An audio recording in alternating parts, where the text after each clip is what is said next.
بسم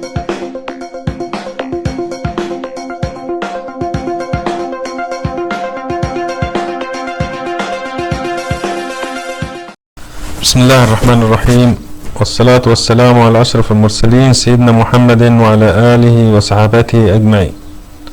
هنكمل مع بعض النهاردة لقائنا الثالث مع الاتشيفاك اكزامبل ديزاين.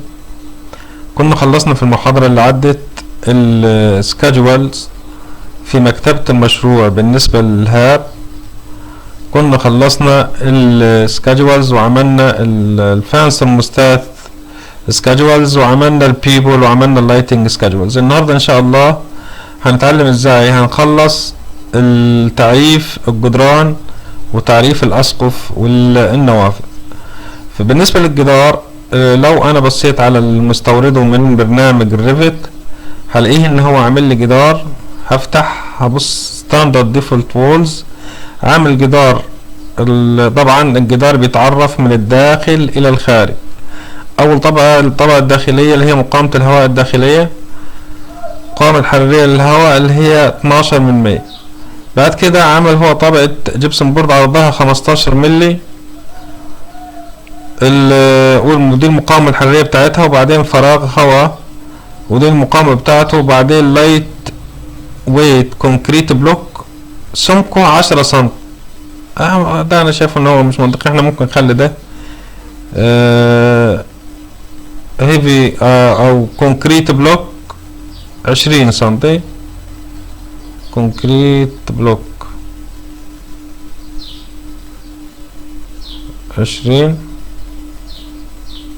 طبعا احنا هنختار من القائمة اللي هي قدامنا دي طبقات الجدار.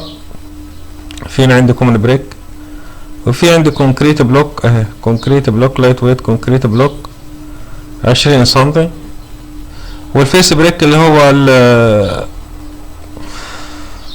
طوب الواجهات، اللي هو الطوب اللي بتحط من الخارج عشان يدي منظر او يدي شكل كويس للجدار. طبعا ده احنا هنسميه اكسترنال، هنسميه اكسترنال وول، اللي هو جدار خارجي. اكسترنال وول اللي هو جدار ايه؟ جدار خارجي. طيب هنقول اوكي، وهنعمل جدار داخلي. الجدار الداخلي هيكون السمك بتاعه مثلا 10 سنتي. نيو ديفولت، هنحذف الجبسن بورد ده مش عايزينه، هنضغط عليه ونقول له ريموف. تمام. طبعا في البداية هنسمه ده انترنال وول. اي جدار بيتعرف بالطريقة دي internal wall. انا عرفت هنا الاكسترنال وول اللي هو الجدران الخارجية المعرضة للشمس. الانترنال وول بيكون تقريبا في العادة جدار 10 سنتي بلوك وطبقتين دهان داخلية وخارجية. يبقى انا عنديش، يبقى ما فيش عندي طبعا في الجدران الداخلية ما فيش عندي اللي هي الاير سبيسز دي مش موجودة، فهعمل ريموف للصف ده. وهنا هختار اللي هي طبقة الدهان الداخلية والخارجية اللي هي 25 ملي ستار، كله هو الدهان. دي الطبقة الداخلية. بعد كده هاخد كونكريت لايت كونكريت بلوك 10 سنتي لايت كونكريت بلوك. وبعدين عايز هنا اعمل انسيرت، هضيف صف عشان احط فيه طبقة الدهان الداخلية الخارجية، طبقة الدهان الخارجية اللي هي برضو 25 ملي ستاك، 25 ملي ستاك. وكده ده الجدار الداخلي. طبعا قد يكون في الواقع او في مشاريع تانية الجدران مختلف تركيبها عن التركيب اللي احنا حاطينه ده. فانت ما عليك الا انك انت هتاخد اسماء مكونات الجدار، طبقات الجدار هتاخدها من المهندس المعماري، وهتدور على المقاومة الحرارية او معامل التوصيل الحراري لكل طبقة من الطبقات دي. فانت عندك السمك بتاعه الثيكنس هتقسمه على معاملة توصيل الحراري اللي هو الكي، هيديني الار حتى لو انا مش عارف الار. طبعا في عندي في 20 انا المقاومة الحرارية لمعظم مكونات الجدران، معظم مكونات الجدران. يعني عندي ال 25 مللي ستاكو اهي، لا ممكن تبقى مثلا واحد تاني مش 25 مللي 30 مللي. فادي عندي ال ولا الكي، لما اقسم ال على الكي، يعني لو اخدت مثلا كمثال اي خانة فيهم، هاخد مثلا 76 دي مثلا 76 مللي، يعني 76 من 1000، 76 من 1000 على الكي بتاعتها كام في 76؟ 43 من 1000 على 43 من 1000. هضغط انتر هيديلي 1.7. واحد فين هي؟ 76 من 1000 اهي، 1.76 من 100، 1.76 من 100. يعني لو اخدتها اللي هي 76 وده، فده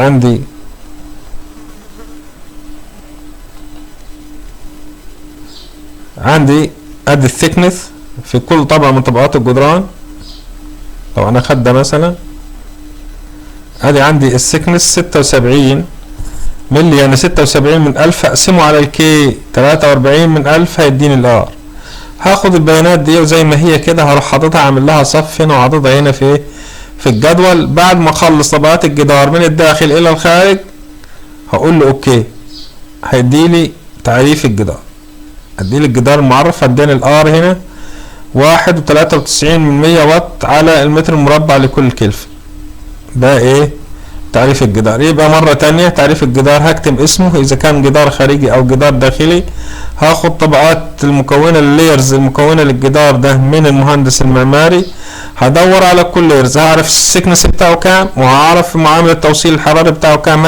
هقسم ال على الكي هيديني الار، او هاخد البيانات من جدول اشري، واذا ما كانتش موجوده مثلا في الجدول ده هتلاقيها في الكود المصري او في اي كود انت شغال عليه. الموضوع في منتهى البساطه. بعد ما خلصنا الجدار الداخلي هنقول اوكي كده، احنا خلصنا ايه الجدران. ندخل على الروف. لما ادخل على الروف هلاقي هو عامل لي هنا ايه ستاندرد ديفولت روف، عامله ايه هو ستيل ديك لا احنا مش هنعمله كده، احنا هنعمل واحد خاص بينا، هنعمله سقف خرساني عادي. تمام. هنحذف طبعا الستيل ديك دي اللي هي الجدران سقف عبارة عن سقف حديدي. ريموف، هشيل الخانة دي من عندي، وبرضو الخانة دي انا مش عايزها هشيلها من عندي. ديلي ريموف، وهبدأ احط المكونات والبورد انسوليشن. اعتبر برضو ان ما عنديش عزل، ولا اخلي مثلا ضغط، لا اعتبر ان انا ما عنديش عزل. واخد مثلا في جدار انا كنت عامله هنا عندي في روف، انا عامله عندي المكونات بتاعته. عندي طبقة دهان داخلية اللي هي تحت الروف، اللي هي الطبقة الداخلية اللي هي داخل الغرفة. يعني لو هرفع عيني لفوق على السقف هشوف الدهان بتاعه، الفينيشنج بتاع السقف. طبعا ده لو ما فيش سقف مستعار، لكن لو في سقف مستعار بالنسبة لي طبعا الطبقة ده مش مبقاش فيه تشطيب داخلي. هنعتبر ان في تشطيب داخلي مثلا. تمام. 25 مللي ستاكو داخلية، يبقى هبدأ من الداخل للخارج. هحط 25 مللي، 25 مللي ايه ستاكو بتاعتي. تمام. وبعدين هدوس عايز طبقة تاني انسيرت. عندي هرجع تاني للرسم اللي عندي، هشوف 20 مللي هيفي ويت كونكريت، يعني خرسانة مسلحة. عندي 200 مللي هيفي ويت 20 سم، يعني 200 مللي هيفي ويت كونكريت. هرجع للبرنامج وهفتح القائمة بتاعتي وهشوف 20 سم اللي هي 203 مللي هيفي ويت كونكريت. هيفي ويت كونكريت بلوك، هيفي ويت كونكريت اللي هي دي هيفي ويت كونكريت.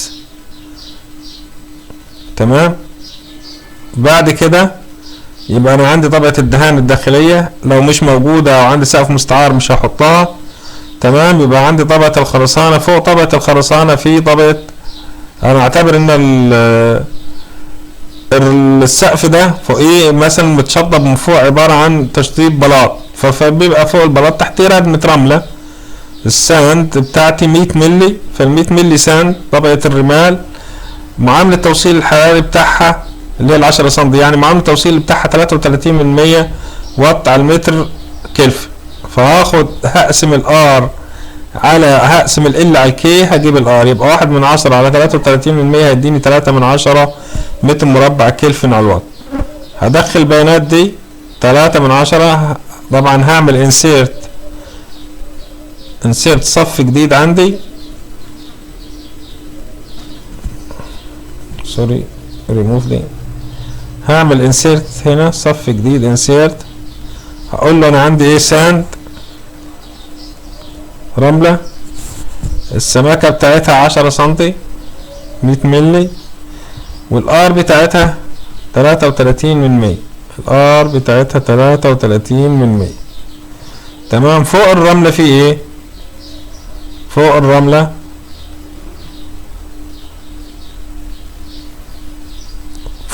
في عندي طبقة مونة اسمنتية 20 ملي مونة اسمنتية. المونة الاسمنتية اللي هي السمنت بلاستر اللي هي ايه موجودة عندي هنا، ادي البلاستر فين، 20 ملي سمنت بلاستر. هبدأ ادخل البيانات بتاعتها، الثيكنس بتاعها 20 ملي، 20 اللي هي 2 سنتي.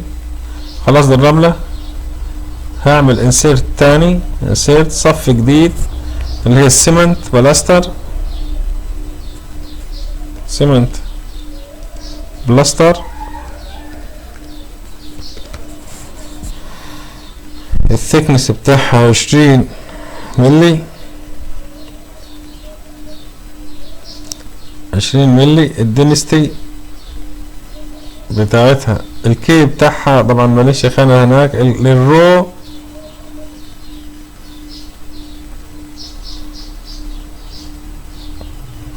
فين السمنت البلاستر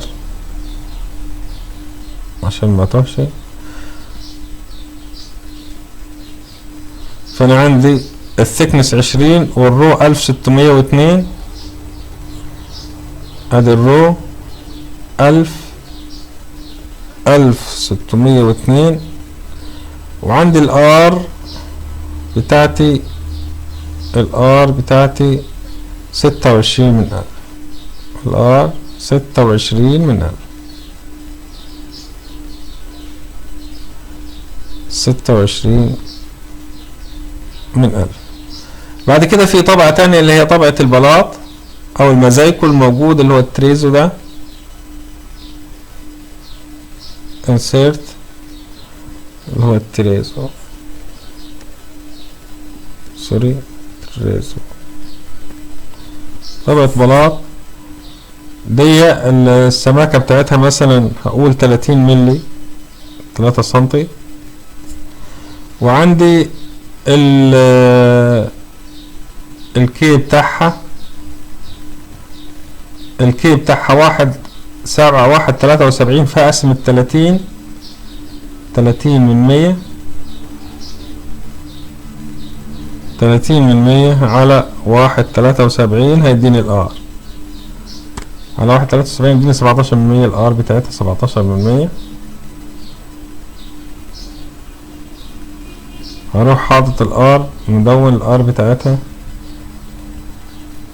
17 من 100 17 من 1000، 30 على 3 من 1000، لا 17 من 1000 زي ما هي محطوطة هنا. تمام. فاداني وبعد كده الطبقة الخارجية، طبقة اللي هي مقاومة الهواء الخارجية للروف، وهكتب هنا من فوق ايه روف،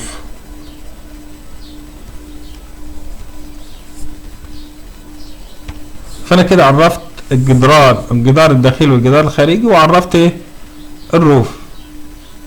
هو طبعا بيبقى سقف واحد، لو في اكتر من نوع للاسقف هيتم تعريفها. فكده انتهينا من تعريف الجدران الداخلية، الجدران الخارجية، الاكسترنال وول، انترنال وول، عرفنا الروف.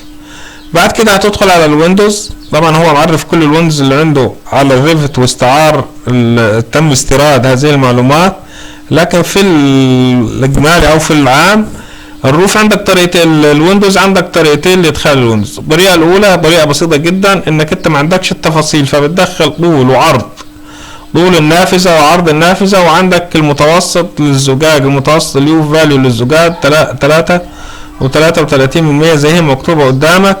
بس انت ما عليك انك انت تعرف الارتفاع، عرض وارتفاع النافذه. لكن لو عندك معلومات دقيقه عن مكونات النافذه، الطبقات بتاعتها، الشيدنج بتاعها، هتبدا تدخلها هنا بكل بساطه.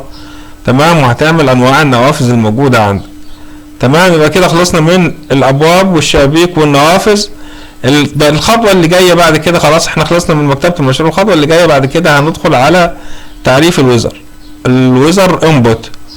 تمام، بالنسبه للبرنامج الريفت لما عمل اكسبورت للريبورت الموجود عنده بصيغه الجي بي اكس ام ال، ما اخدتش في الاعتبار او ما كانتش فعاله في موضوع الطقس، فاحنا هنضطر ان احنا ندخل الطقس يدوي مانيوال بايدينا.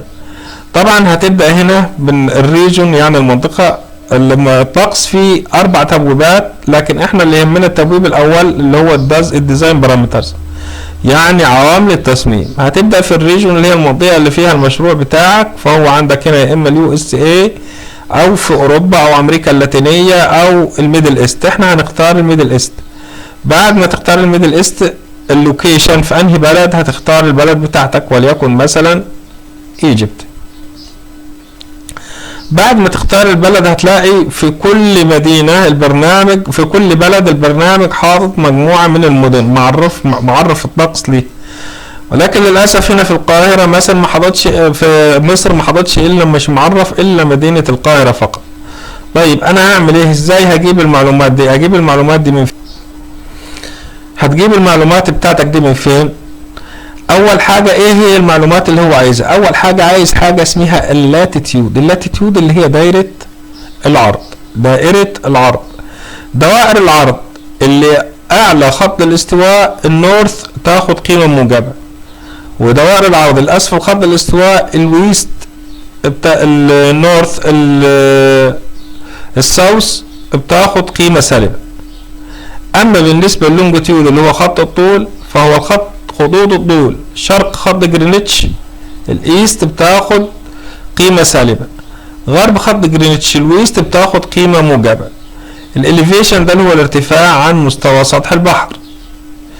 السمر ديزاين دراي بالب تمبريتشر، والسمر كونسيدنت ويت بالب تمبريتشر اللي هي درجات الحرارة التصميمية الرطبة والجافة والرطبة صيفا. السمر ديلي رينج اللي هو معامل او المدى الحراري، والمدى الحراري المقصود به الفرق بين درجات الحرارة العظمى والصغرى صيفا في أشهر التصميم. طيب الوينتر ديزاين دي درجات الحرارة الرطبة والجافة، والرطبة شتاء. اتموسفيريك كليرنس نمبر معامل صفاء الجو. الافريج جراوند ريفليكتانس اللي هو معامل انعكاس التربة المحيطة بالمبنى. سيل كوندكتيفيتي معامل التوصيل الحراري للتربة اسفل المبنى. الديزاين كالكوليشن مانثز اللي هي اشهر حساب الحمل الحراري. تايم زون فرق التوقيت بين المكان اللي انت موجود فيه وخط جرينتش. ديلي سيفنج تايم اللي هو التوقيت الصيفي ان وجد. طيب كل المعلومات دي انا هجيبها من فين؟ في مواقع اونلاين على الانترنت ممكن تجيب منها المعلومات دي مباشرة، وفي انا عندي هنا عندي حاجة اسمها محطة اشري لمعلومات الطقس لمعظم المدن اللي منها محطات قريبة لجمعية اشري على مستوى العالم. المحطة دي عبارة عن فولدر فيه ملفات بي دي اف وفايل بي دي اف. فلو فتحت الفايل بتاع البي دي اف ده بيقول لي كل مدينة، تمام، كل مدينة جايب الرقم بتاعها وجايب دايرة العرض، خط الطول، ارتفاعها عن مستوى سطح البحر. تمام. طب بقى المعلومات هجيبها ازاي؟ انا ما عليا الا اني اعرف رقم المدينة فقط. طيب عايز اعرف رقم المدينة مثلا في مصر هكتب ايجيبت ايجيبت وهدوس بحث.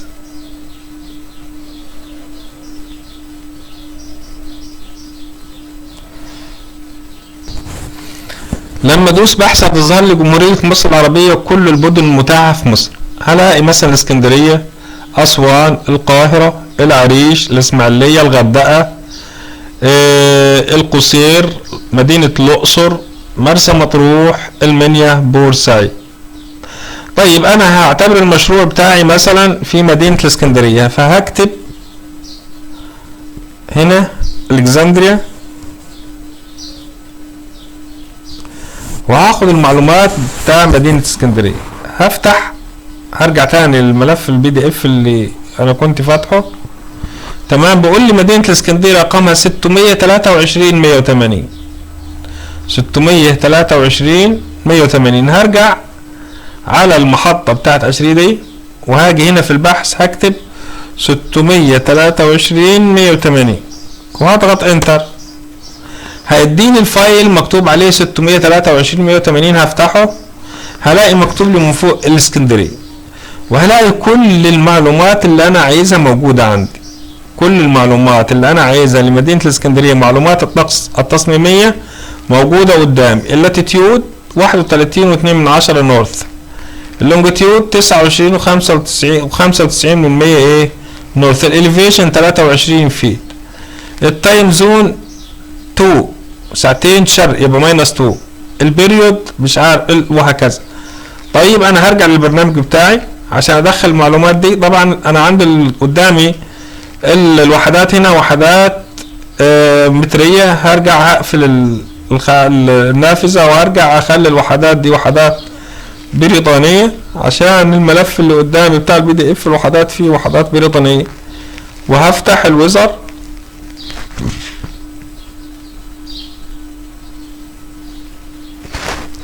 وهبدأ اخد المعلومات واحدة واحدة.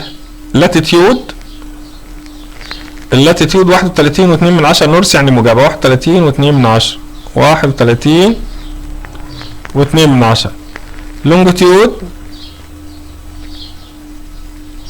اللونجيتيود 29.95 ايست يعني ماينس 29.95 ماينس 29.95.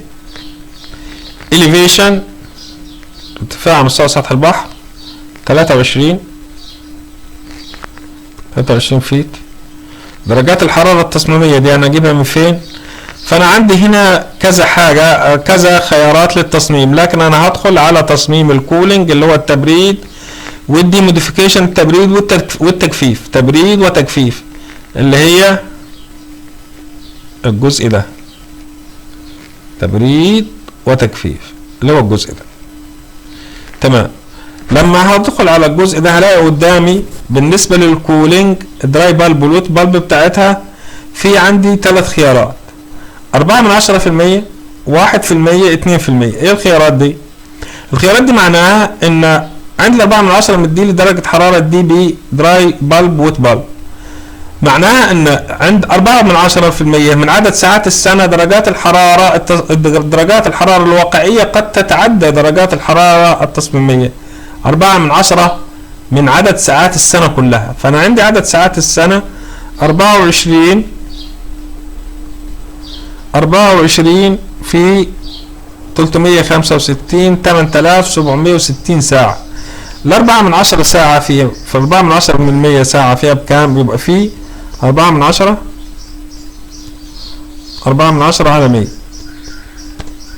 فمعنى الكلام ده ان في 35 ساعة، اتوقع 35 ساعة من عدد ساعات السنة درجات الحرارة الفعلية قد تتجاوز درجات الحرارة المسجلة. طيب ال1% انا عندي 8 و6 وكام؟ عندي كام العدد ساعات؟ 8760 في 1% يعني 87 ساعة قد تتجاوز درجات الحرارة الفعلية درجات الحرارة اللي هو مديها لي. تلاحظ انت كلما زادت كل ما بتزيد النسبة درجة الحرارة التصميمية بتقل، يعني في درجات حرارة ممكن تتعدى القيمة دي، و2% وهكذا. فطيب انا هاخد انهي قيمة في القيم دي؟ طبعا القيم دي بتعتمد على اهمية التكييف في المشروع. هل التكييف ده موضوع كريتيكال في المشروع؟ ما اقدرش ولا ساعة ولا 35 ولا غير 35، فطبعا هزود درجات الحرارة التصميمية دي. لكن الاقصى ما يمكن يعني ان اشري حددت ان حد بداية من 4/10%، يعني شيء معقول جدا يعني. فانا ممكن اخد 4/10، ممكن اخد 1%، ممكن اخد 2%، ده حسب رأي المالك وحسب رأي الاستشاري بتاع. ممكن يكون تكييف في مصنع، الموضوع مش كريتيكال يعني، او ممكن يكون مثلا تكييف في لا حاجة مثلا كريتيكال او ما يقدرش يوقف، فحسب رأي الاستشاري وحسب رأي المالك. فاحنا هنا هناخد 4/10% وهي اعلى حاجة حطتها اشري. فنحط درجات الحرارة التصميمية 92 و 72. 92 خليها 93 و 72 والويت 72. تمام. الديلي رينج فين؟ الديلي رينج 11 اهو، هوتست مانث ديلي رينج 11. هرجع اسجل الديلي رينج بتاعي 11. واحنا طبعا مش هنصمم تدفئه، هدخل على الخطوه اللي بعد كده اللي هي اتموسفيريك كليرنس نمبر، اللي هو درجه صفاء الجو. درجه صفاء الجو دي ليها 3 حالات. الوضع الطبيعي اللي هو في زي اي مكان مثلا في الاماكن اللي احنا عايشين فيها وضع طبيعي فبنحطه بواحد. الحاجه الثانيه انه يكون في مكان فائق النقاء، يعني ما فيش لا غيوم هتيجي فيه ولا متوقع اي غيوم هتكون موجوده في المكان ده، فبتتكتب 1/15%. تمام. فهتبقى 1 فيري كلير. لو كان الطقس فائق الصفاء بتبقى 1/15%. تمام. طيب لو كان المكان ده فيه غيوم او فيه غبار او ادخنه، مثلا مدينه ساحليه زي مثلا احنا بنقول مدينه اسكندريه مثلا، او مدينه مثلا في الاسماعيليه، او المدن الساحليه في العموم بيبقى فيها سحب كتير. فالسحب دي بتعمل ايه؟ السحب دي بتعمل تشتيت لاشعه الشمس. فاشعه الشمس ما بتسقطش مباشر على المبنى، في جزء منها بيتشتت، فبالتالي هتقلل الحمل الحراري. او انك انت مثلا هتعمل مشروع ده في المدينه دي مدينه صناعيه مثلا فيها مصانع اسمنت. تمام. فمصانع الاسمنت دي مثلا بتطلع او مطاحن، فمصانع الاسمنت او المطاحن بتطلع عفره، بتطلع شيء من الملوثات، بتعمل سحب في الجو، بتعمل عمل السحب او عمل الغيوم الطبيعي. فاذا كان الجو عادي في مدينه عاديه لا هي ساحليه ولا فيها، لا هي مدينه ساحليه ولا هي مدينه صناعيه، بنحطه بواحد. مدينه ساحليه تمام، يعني هي مدينه ساحليه او مدينه صناعيه بنحطه 85%. لا في مكان فائق الصفاء ولا فيه مدن لا هو ساحلي ولا هو فيه مثلا ولا هي مدينه صناعيه ولا متوقع انه يكون فيه ابدا غيوم، بنحطه 1/15%. فاحنا هنحطه في الوضع الطبيعي هنحطه بواحد. الافريج جراوند ريفلكتنس اللي هي التربه المحيطه بالمبنى، انعكاسيه التربه المحيطه بالمبنى، مدى انعكاس او عمل التربه دي او عكس التربه دي لاشعه الشمس. فبيقول لي لو كانت التربه دي تربه خرسانيه انت لسه عاملها جديد، بنحط المعامل ده 31 إلى 34%. لو خرسانه قديمه 22 إلى 25%. لو هي صخور تربه صخريه مثلا 2/10. لو هي اسفلت مثلا بتبقى 14، حسب التربه اللي انت موجود، التربه اللي هي محيطه بالمبنى في الواقع الفعلي. اذا كانت عندك معلومه مؤكده اوكي، ما عندكش معلومه مؤكده سيبها 2/10 زي ما هي. بعد كده معامل توصيل التربه للحراره. طبعا التربه المحيطه بالمبنى تمام تمتص درجات الحراره. النهار كله الشمس، اليوم كله الشمس تسطع اشعه الشمس مباشره على التربه المحيطه بالمبنى، وبالتالي التربه دي تمتص درجه الحراره. فمعامل توصيل التربه هو اللي بيحدد كام الحراره او كم الحراره اللي امتصتها التربه حول المبنى، لان الحراره اللي امتصتها التربه حول المبنى في جزء حراري منها ينتقل بالتوصيل الى التربه اسفل المبنى، ومنه تنتقل هذه الحراره بالتوصيل ايضا الى المبنى. فانواع التربه بالنسبه معامل التوصيل، يا اما انها تكون تربة رملية مثلا، فهنحط معامل التوصيل بتاعها من 35 الى 5 الى 1 و5 من 35 الى 45%. تمام، ده النورمال بتاعها، وده اللو يعني اقل حاجة 45% واعلى حاجة 1.3. فاحنا هناخد النورمال مثلا ناخده 1.2 1.3 في التربة الرملية. التربة الطينية هو اقل من 5 ل 95%، احنا هنعتبرها 8، وهنعتبر ان المشروع اللي عندنا تربة طينية 8 زي ما هو مسجل. حساب اشهر حساب الحمل الحراري. الاشهر دي بتفرق معانا في ايه؟ بتفرق معايا ان انا مثلا في اماكن زي مثلا الموضوع اللي احنا اخترناه ان هو مدرسة، لو انا عندي شهر 8 و9 زي ما احنا حكينا واحنا بنعمل زي ما اتكلمنا واحنا بنعمل سكيدجولز، لو عندي 8 و9 دول اجازة، يبقى حتى لو الحمل الحراري ظهر في شهر 8 فهو البرنامج مش هيحسبه، هيحسب الاشهر بس اللي انا هشتغل عليه. طيب ازاي يعني انا مثلا اشهر حساب الحمل الحراري انهي احسبها في انهي اشهر؟ ففي ناس عشان تريح دماغها تعمل من جنوري لديسمبر طوال السنه احسب لي، وفي ناس بتحسب. المهم انك انت تشوف الفتره الزمنيه اللي انت عايز تحسب الحمل الحراري عليها وتسجلها. تمام. بعد كده التايم زون، فرق التوقيت بين المدينه او بين البلد دي وبين خط جرينتش. احنا قلنا المشروع في مدينه القاهره وفي مدينه اسكندريه، واسكندريه مصر، الفرق بين وبين خط جرينتش -2، لان احنا بنسبق خط جرينتش بساعتين. بعد كده التوقيت الصيفي، احنا ما عندناش توقيت صيفي، ولو في توقيت صيفي هتدوس على يس وتحدد بدايه فتره الصيف، فتره التوقيت الصيفي ونهايته. دي كل المعلومات بتفصيل الخاصه بتعريف الطقس، وان شاء الله باذن الله نكمل في المره اللي جايه. والسلام عليكم ورحمه الله وبركاته.